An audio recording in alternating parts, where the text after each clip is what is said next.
Olá pessoal, tudo bem com vocês? Espero que sim. Hoje eu vou falar para vocês sobre as questões platinas no Segundo Reinado. Esse é um assunto bastante importante, é fundamental para você entender os conflitos, que o Brasil vai se envolver no Segundo Reinado e para você já ter uma noção básica da futura guerra do Paraguai. Então vamos lá. Primeiro vamos dar uma analisada nesse país aqui chamado Uruguai. Não existia o Uruguai, enquanto país. O que existia era a província Cisplatina, que foi um território brasileiro entre 1821 e 1828. Então, o Brasil dominou esse território, porém, ele fez uma guerra com a Argentina pela posse desse território, para poder continuar dominando esse território, e a Argentina apoiou a população local a conseguir não permitir a dominação do Brasil sobre essas terras, sobre esse território. Então o Brasil acaba fazendo uma guerra com a Argentina e acaba perdendo a província Cisplatina, que é o Uruguai. Oficialmente nasce então o Uruguai independente com o apoio da Argentina, ok? Então em 1828 nasce o Uruguai com o apoio da Argentina. A grande questão é entender que daí para frente o clima de tensão perdurou envolvendo Brasil, Uruguai e Argentina, ok? Esse nascimento do Uruguai tenso em meio a uma guerra com o Brasil, acabou fazendo com que as questões ali ficassem mal resolvidas. Então avancemos para o ano 1850. Então saímos de 1828, quando nasceu o Uruguai, e vamos para 1850. No ano 1850 explode um episódio que fica conhecido como Guerra contra Oribe e Rosas.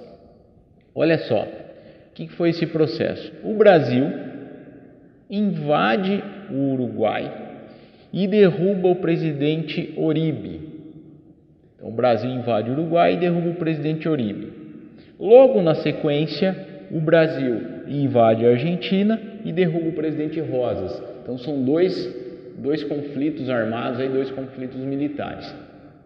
Qual que é o pretexto ou argumento brasileiro para derrubar esses dois presidentes? O argumento, você tem que se atentar ao argumento, é de que estancieiros uruguaios, criadores de gado, estavam invadindo o território brasileiro. Estavam com o seu gado avançando nas fronteiras brasileiras. Então o Brasil se sentiu ameaçado e acabou derrubando esses dois governantes, ok? Isso em 1850. Então o clima de tensão aumenta ainda mais. Em 1863 explode a chamada Guerra contra Aguirre.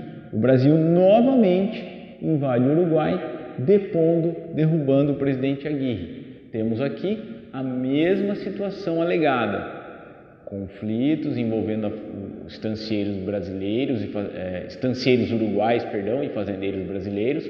Estancieiros uruguaios estavam invadindo fazendas brasileiras, consequentemente o Brasil foi se defender. Para se defender, derrubou um presidente. Novamente você percebe um avanço do Brasil aí, um imperialismo do Brasil, dominação brasileira nessa região. Então fica evidente essa situação. Então algumas observações aqui, Essa questão do imperialismo brasileiro, como eu mencionei para vocês, fica latente, fica evidente a necessidade do Brasil dominar essas áreas, é um projeto mesmo. E um ponto a ser analisado é esse aqui: o presidente Aguirre do Uruguai, que foi derrubado em 63, ele era aliado de um sujeito chamado Solano Lopes, que era um ditador que governava o Paraguai. Era o ditador paraguaio que tinha, inclusive, o projeto de desenvolver o exército paraguaio, de conseguir com que o Paraguai tivesse uma saída para o mar. Tinha um projeto chamado Projeto Grande Paraguai.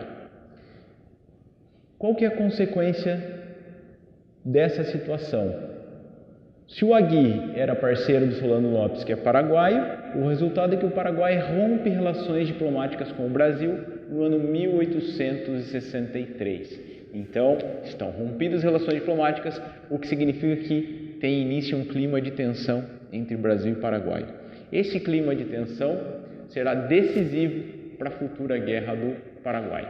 Em linhas gerais, essas são as questões platinas. Eu vou ficando por aqui. Um grande abraço, até a próxima.